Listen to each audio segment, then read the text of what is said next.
Nadira, ini satu-satunya jalan, Nak. Ibu mohon, Bu. Nadira gak sanggup. Assalamualaikum sahabat Sinar Karomah. Bayangkan, namanya Nadira, gadis bercadar berusia 19 tahun yang hidup sederhana bersama ibu dan adik semata wayangnya. Hidup mereka mulai hancur saat sang ibu tertipu rekan bisnis, hingga terlilit utang ratusan juta pada rentenir. Nadira yang baru lulus sekolah tak punya kuasa, hanya bisa menangis saat sang ibu memohon agar ia menikah dengan Tuan Malik, seorang duda kaya raya berusia 75 tahun yang bersedia melunasi semua utang, dengan satu syarat, menjadikan Nadira sebagai istri sahnya. Pernikahan itu dingin, tanpa cinta, tanpa tawa. Malam pertama yang ia kira akan jadi neraka, justru penuh keheningan. Tuan Malik hanya berkata, "Kamu aman, aku tak akan menyentuhmu." Namun sejak malam itu, hidup Nadira berubah perlahan. Dari rasa takut, jadi penasaran. Dari rasa asing, tumbuh pengertian. Tapi segalanya kembali goyah saat anak kandung Tuan Malik, pria muda bernama Reza, tiba-tiba datang dan mencurigai Nadira sebagai perebut harta. Intrik, fitnah, dan ancaman muncul silih berganti. Bahkan Nadira dituduh mencuri uang perusahaan. Diusir, difitnah, dan ditinggalkan. Nadira nyaris hancur. Tapi rekaman suara rahasia yang ia temukan mengubah segalanya. Ketika kebenaran terungkap di hadapan Tuan Malik, siapa yang benar-benar tulus, dan siapa yang haus warisan? Sebelum kita mulai ceritanya, jangan lupa dukung kami dengan like dan subscribe Sinar Karomah agar kami semangat untuk memberikan cerita menarik lainnya. Semoga semua yang like dan subscribe channel ini selalu diberi kesehatan, rezeki yang lancar, hati yang tenang, dan dimudahkan segala urusannya. Mari kita mulai ceritanya. Nadira duduk memeluk lutut di sudut kamar sempit. Cahaya temaram dari lampu gantung bergetar karena angin malam yang masuk lewat jendela retak. Suara isak tangisnya nyaris tak terdengar, tertutup oleh suara ibu yang sedang berbicara di ruang tamu, memohon-mohon kepada seseorang lewat telepon. "Ibu mohon, beri kami waktu sampai akhir bulan. Tolong." Suara itu pecah. Nadira tahu, ini sudah kali ketiga sang ibu menelepon rentenir yang sama minggu ini. Sejak sang ayah meninggal 5 tahun lalu, hidup mereka tidak pernah benar-benar tenang. Tapi kali ini, semuanya seperti akan benar-benar runtuh. Ibu tertipu rekan bisnis yang membawa kabur uang pinjaman. Jumlahnya tak main-main. Hampir 300 juta rupiah. Jumlah yang mustahil dibayar keluarga seperti mereka. Dan malam itu, setelah telepon ditutup, ibu mendekatinya dengan wajah yang sudah hancur oleh tangis. "Nadira." Suaranya lirih, nyaris tak terdengar. Nadira menatap ibunya, mencoba menghapus air mata yang masih mengalir di pipi. "Ibu, ada apa?" Ada satu jalan keluar. Bibir ibunya gemetar. Tapi ibu gak tega ngomong. Nadira menunggu. "Tuan Malik, dia bersedia bantu lunasi semua utang kita," bisik ibu. "Tapi, dia minta kamu jadi istrinya." Dunia seperti berhenti. Nadira mematung. Jantungnya seolah berhenti berdetak. "Istrinya?" Gumamnya nyaris tak percaya. "Iya, dia duda. Umurnya 75 tahun. Ibu menunduk, tak berani menatap putrinya. Nadira berdiri. "Enggak, Bu. Gak mungkin. Nadira baru 19 tahun." "Aku tahu, Nak. Tapi dia satu-satunya harapan kita." Malam itu, Nadira tidak tidur. Ia hanya duduk di sajadah, berdoa tanpa suara. Di balik cadarnya, ia menahan isak. Ia tak ingin adiknya, Arin, yang masih duduk di bangku SMP, hidup di jalanan. Ia tak sanggup melihat ibunya diseret oleh penagih utang. Mungkin ini takdir. Seminggu kemudian, pernikahan itu terjadi. Tanpa resepsi. Hanya akad sederhana di ruang tamu rumah Tuan Malik yang megah dan sunyi. Nadira memakai gaun putih panjang, dan cadar yang menutupi wajahnya seluruhnya. Tangannya dingin saat menyentuh tangan Tuan Malik. Pria tua berwajah tegas, namun tak banyak bicara. Di hadapan penghulu, ia mengucap ijab kabul dengan suara dalam yang bergetar. Semua seperti mimpi buruk. Setelah tamu-tamu pulang, Nadira hanya duduk kaku di kamar yang kini katanya, kamar pengantin. Ia memandang tempat tidur besar di depannya dengan napas memburu. Pintu terbuka. Tuan Malik masuk perlahan, tanpa suara. Nadira menegakkan punggungnya, siap menerima apapun yang akan terjadi malam itu. Tapi pria itu hanya berdiri di depan pintu, menatapnya sekilas lalu menoleh ke arah jendela. Aku tahu kamu takut, ucapnya pelan. Tapi kamu aman. Aku gak akan menyentuhmu. Nadira terpaku. Ia menatap Tuan Malik, bingung, curiga, sekaligus lega. Pria itu berbalik, lalu berjalan keluar kamar, menutup pintu dengan pelan, meninggalkan Nadira sendiri dalam keheningan. Di dalam dada gadis bercadar itu, rasa bingung dan penasaran mulai tumbuh. Siapa sebenarnya pria itu? Dan kenapa ia tidak seperti yang ia bayangkan? Nadira melangkah pelan menyusuri lorong panjang yang sunyi. Rumah Tuan Malik bagaikan istana. Marmer putih mengkilap, lukisan mahal tergantung di tiap dinding, dan aroma bunga segar yang entah kenapa membuat perutnya mual. Tapi di balik kemewahan itu, Nadira justru merasa semakin kecil, seperti butiran pasir di padang luas. Sudah 2 minggu ia tinggal di rumah itu. Tapi tak sekalipun ia berbicara panjang dengan Tuan Malik. Pria tua itu lebih sering berada di ruang bacanya, duduk di balik meja besar dengan kacamata bundar dan ekspresi tak terbaca. Setiap malam, ia hanya mengetuk pintu kamar Nadira, menyapa singkat, lalu kembali pergi. Kamu butuh apa-apa, tinggal bilang sama Bu Marnia. Begitu katanya di hari ketiga pernikahan. Bu Marni adalah kepala pembantu di rumah itu. Usianya sekitar 50-an, ramah, dan suka mengelus pundak Nadira tiap kali bertemu. Tapi meski begitu, Nadira tetap merasa asing. Tak ada yang bisa menggantikan suasana hangat rumah kecilnya dulu. Rumah sempit tapi penuh tawa ibu dan suara cerewet Arin. Malam itu, saat sedang merapikan lemari, Nadira melihat sebuah foto tua jatuh dari laci bawah. Ia mengambilnya. Foto seorang wanita muda, cantik, mengenakan gaun merah marun, berdiri di samping Tuan Malik muda yang tersenyum lebar. Ini, istrinya dulu, gumam Nadira pelan. Namanya Bu Ratna. Suara berat tiba-tiba terdengar dari balik pintu. Nadira terlonjak. Tuan Malik berdiri di sana, menatap foto itu sejenak lalu masuk ke dalam kamar tanpa diundang. Dia sudah meninggal 3 tahun lalu. Dan sejak itu, rumah ini hampa, katanya pelan. Nadira menunduk, bingung harus berkata apa. Tangannya refleks mengembalikan foto itu ke dalam laci. Aku tahu kamu gak cinta aku, lanjut Tuan Malik. Dan aku gak berharap cinta dari kamu. Aku hanya butuh kedamaian di sisa umurku. Nadira menelan ludah. Kata-kata pria itu lebih menyayat dari teriakan. Aku bukan orang baik, Nadira. Tapi aku juga bukan monster. Tanpa menunggu balasan, Tuan Malik pergi lagi, meninggalkan keheningan seperti biasa. Besoknya, Nadira mulai memperhatikan lebih dalam.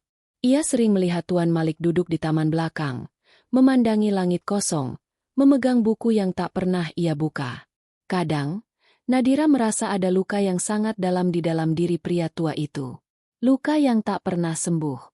Tapi keanehan baru benar-benar terasa saat hari ke-7 pernikahan. Saat sarapan, seorang pria muda dengan jas hitam tiba-tiba masuk ruang makan dan langsung memelototi Nadira. Siapa dia? Tanya pria itu ketus. Tuan Malik menoleh santai. Istriku. Nadira terpaku. Pria muda itu menghela napas kesal dan menatap Nadira dengan jijik. Hebat. Baru pergi 2 minggu. Pulang-pulang rumah ini sudah ada orang baru. Jadi ini tujuan aslimu, Pak? Nemenin masa tua dengan cewek belasan tahun. Reza, bentak Tuan Malik. Kali ini suaranya tegas. Tapi Reza, anak kandung Tuan Malik, hanya mendengus dan berjalan pergi sambil menabrak kursi. Nadira duduk diam. Jantungnya berdetak tak karuan.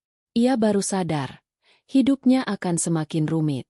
Dan mungkin, rumah besar ini akan jadi penjara baru, bukan karena pria tua yang ia nikahi, tapi karena darah dagingnya sendiri. Sejak kedatangan Reza, Rumah itu tak lagi tenang. Langkah kakinya yang menghentak-hentak, tatapan sinisnya, dan komentar pedasnya menjadi santapan harian bagi Nadira. Ia tak pernah menyapa, tak pernah tersenyum, dan selalu menyebut Nadira dengan satu kata yang menyakitkan. Perebut. Cewek seumur jagung, modal cadar doang, bisa-bisanya dapetin semua harta ayah gue. Nadira mencoba menahan sabar. Ia tak pernah menjawab. Ia hanya diam, berdoa, dan menatap lantai. Tapi makin ia diam, makin ganas Reza menyerang. Suatu sore, Nadira sedang menyiram bunga di taman belakang. Tuan Malik duduk tak jauh darinya, membaca buku seperti biasa. Angin berembus lembut, dan untuk pertama kalinya, Nadira merasa sedikit tenang. Tapi ketenangan itu hanya bertahan sebentar. Mana uang kantor? Hah? Reza tiba-tiba muncul dengan wajah merah padam. Di tangannya ada berkas dan bukti transfer yang ia lempar ke arah Nadira. Ada uang 120 juta yang hilang dari rekening perusahaan. Dan kamu satu-satunya orang baru di rumah ini. Nadira terkejut. Aku gak tahu apa-apa. Oh iya? Bukannya kamu yang sekarang pegang akses ke kamar ayah? Kamu yang urus berkas-berkas dia sekarang, kan? Gampang banget tuh masukin tangan. Reza, cukup. Tuan Malik berdiri. Wajahnya marah untuk pertama kali. Tapi Reza tak peduli. Kamu terlalu lugu. Ayah, cewek ini bukan cuma mau harta. Dia udah mulai main di belakang. Nadira menggigit bibir. Matanya panas. Tapi ia tetap berdiri di sana. Mencoba kuat, meski tubuhnya gemetar hebat. Beberapa jam kemudian, Nadira mengunci diri di kamar. Ia menangis tanpa suara. Ia tak punya siapa-siapa. Ibu dan Arin tinggal di kampung, dan ia tak mau membuat mereka khawatir. Ia hanya menulis semua perasaannya di buku kecil yang ia sembunyikan di bawah bantal. Hari-hari berlalu, dan tekanan makin kuat. Reza menyebar isu ke semua staf rumah dan kantor, bahwa Nadira bukan wanita baik-baik. Bahwa ia hanya berpura-pura salehah. Bahwa semua ini sandiwara. Sampai pada akhirnya, sebuah berita bohong muncul di media online. Judulnya menusuk hati Nadira. Pernikahan ganjil, duda kaya nikahi gadis muda, uang perusahaan raib. Nadira tak tahan. Ia mengemasi pakaiannya malam itu, berniat pergi. Tapi saat membuka pintu, Tuan Malik berdiri di depannya. Kamu mau kemana? Tanyanya tenang. Aku gak bisa di sini lagi, bisik Nadira sambil menunduk. Aku bukan pencuri, tapi semua orang pikir begitu. Aku malu. Aku capek. Tuan Malik memandangnya lama, lalu berkata, kamu boleh pergi, tapi sebelum kamu melangkah keluar, lihat ini. Ia memberikan sebuah flash disk kecil. Aku ingin kamu lihat isinya. Setelah itu, keputusan di tangan kamu. Nadira gemetar menerima benda kecil itu. Ia tak tahu apa isinya. Tapi di dalam hati kecilnya, ada sesuatu yang berkata, hidupnya akan berubah setelah ini. Di dalam kamar gelap yang hanya diterangi lampu meja, Nadira duduk di depan laptop tua milik mendiang istri Tuan Malik yang masih disimpan di lemari. Tangannya gemetar saat memasukkan flash disk kecil ke port USB. Jantungnya berdetak cepat, seolah hendak meledak. Folder di dalam flash disk itu hanya berisi satu file video. Namanya, Jangan Percaya Siapapun MP4. Nadira mengklik file itu. Gambar terbuka. Rekaman kamera tersembunyi. Sudut pandangnya miring, tapi cukup jelas. Seorang pria muda, Reza, terlihat sedang duduk bersama seorang wanita berambut panjang dan berpakaian glamor di sebuah ruangan yang tampaknya adalah kantor Tuan Malik. Ayah udah makin lemah. Kita tinggal tunggu waktu. Suara Reza terdengar jelas. Kamu yakin cewek cadaran itu gak bakal curiga? Tanya si wanita sambil merokok. Reza tertawa kecil. Dia lugu banget. Gak ngerti apa-apa. Kita lempar isu pencurian dikit. Semua percaya. Lagian dia gak punya bukti buat bela diri. Uang 120 juta itu. Aku transfer ke akun bodong. Gampang. Semua jejak bisa aku hapus. Yang penting ayah muak sama dia. Begitu dia diusir, Semua harta balik ke aku. Nadira menutup mulutnya. Matanya membelalak. Air mata menetes tanpa ia sadari. Rekaman itu terus berputar. Tapi ia tak sanggup menontonnya sampai akhir. Nafasnya tercekat, tubuhnya lemas, tapi hatinya terbakar. Ia berdiri, tak bisa menunggu esok. Malam itu juga, ia keluar kamar, berjalan melewati lorong panjang menuju ruang kerja Tuan Malik. Tapi di depan pintu, ia mendengar suara batuk berat. Batuk yang dalam dan panjang, seperti berasal dari dada yang sudah lama sakit. Pintu terbuka. Tuan Malik duduk di kursi, tubuhnya bersandar lemah. Tangannya menggenggam dada. Aku tahu kamu sudah lihat isinya. Ucapnya pelan. Maaf, aku gak langsung percaya kamu dari awal. Nadira cepat-cepat mendekat, menggenggam tangan tuanya. Kenapa Bapak gak bilang dari awal? Aku cuma ingin tahu sejauh mana kamu bertahan. Dan kamu lebih kuat dari yang aku kira. Nadira menangis.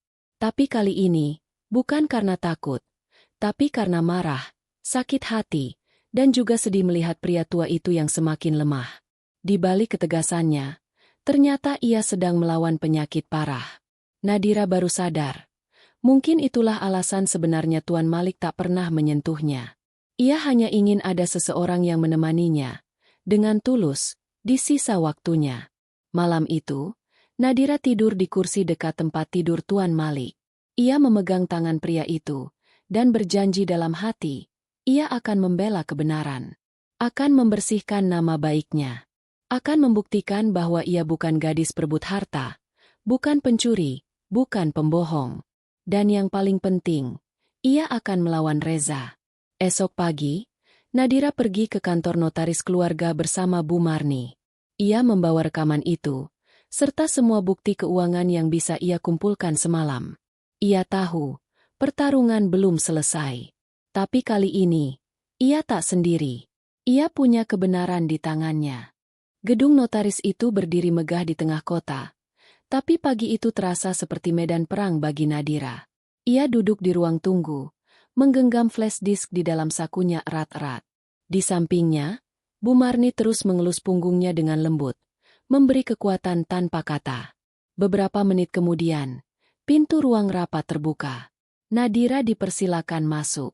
Di dalam sudah duduk Reza, dengan jas rapi dan senyum sinisnya. Di sebelahnya, 2 orang pengacara duduk berjajar. Ia bahkan tak melirik Nadira saat gadis itu duduk di seberangnya. Pertemuan ini diadakan atas permintaan Bapak Malik sendiri, ujar notaris. Beliau sedang tidak bisa hadir karena kondisi kesehatannya. Sudah kuduga, gumam Reza setengah tertawa. Dia hanya mau main sandiwara lewat istrinya. Nadira menatapnya tajam. Saya minta izin memutar satu rekaman video sebelum semuanya dimulai. Reza tertawa. Serius? Kamu pikir ini sinetron? Tapi notaris mengangguk. Silakan. Nadira berdiri, memasukkan flash disk ke laptop ruangan. Semua mata tertuju pada layar saat rekaman itu mulai diputar. Suara Reza terdengar jelas, dan isi percakapannya seperti bom yang meledak di tengah ruangan. Setelah video selesai, ruangan sunyi. Reza pucat. Itu rekaman lama. Sudah dipotong. Fitnah. Tapi para pengacara sudah berbisik satu sama lain. Salah satunya bangkit, mendekati notaris, dan berkata, "Kami minta waktu untuk meninjau ulang semua dokumen keuangan dan kepemilikan aset." Notaris mengangguk. Jika terbukti, seluruh akses dan kuasa atas aset keluarga akan dialihkan kembali kepada Pak Malik. Reza membanting kursi. Kalian semua percaya cewek ini? Cuma karena satu video. Ia berteriak, tapi tak ada lagi yang mendengarkan. 2 hari kemudian, keputusan resmi dikeluarkan. Reza dicabut dari semua posisi penting di perusahaan. Beberapa laporan keuangan palsu ditemukan. Bahkan rekening rahasia yang ia buat terbongkar. Dunia Reza runtuh.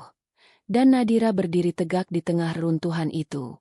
Hari itu juga, Nadira kembali ke rumah besar yang sempat ia tinggalkan.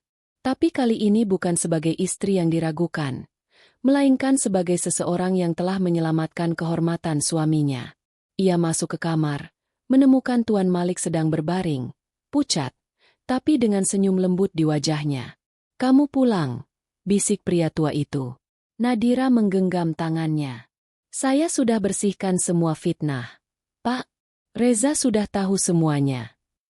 Tuan Malik menarik napas panjang. "Terima kasih. Kamu jauh lebih kuat dari yang aku sangka." Tangan tua itu menggenggam jari Nadira erat. Dan untuk pertama kalinya sejak mereka menikah, Nadira membalas genggaman itu. Bukan karena terpaksa, tapi karena rasa yang mulai tumbuh. Beberapa bulan kemudian, Tuan Malik wafat dalam tidur yang damai. Tapi sebelum kepergiannya, ia meninggalkan surat wasiat yang mengejutkan banyak pihak. Seluruh aset pribadi diserahkan pada Nadira. Bukan sebagai warisan, tapi sebagai amanah untuk digunakan membantu ibu dan Arin, dan membuka yayasan untuk anak-anak yatim di desa tempat Nadira dibesarkan. Nadira tak pernah menyentuh kekayaan itu untuk dirinya sendiri. Ia kembali ke akar hidupnya. Hidup sederhana, bersahaja, tapi dengan satu hal yang kini ia miliki, harga diri. Dari gadis bercadar yang tak punya pilihan, ia berubah menjadi wanita yang menyelamatkan kehormatan, menegakkan kebenaran, dan membuktikan bahwa niat tulus tak akan pernah kalah oleh fitnah.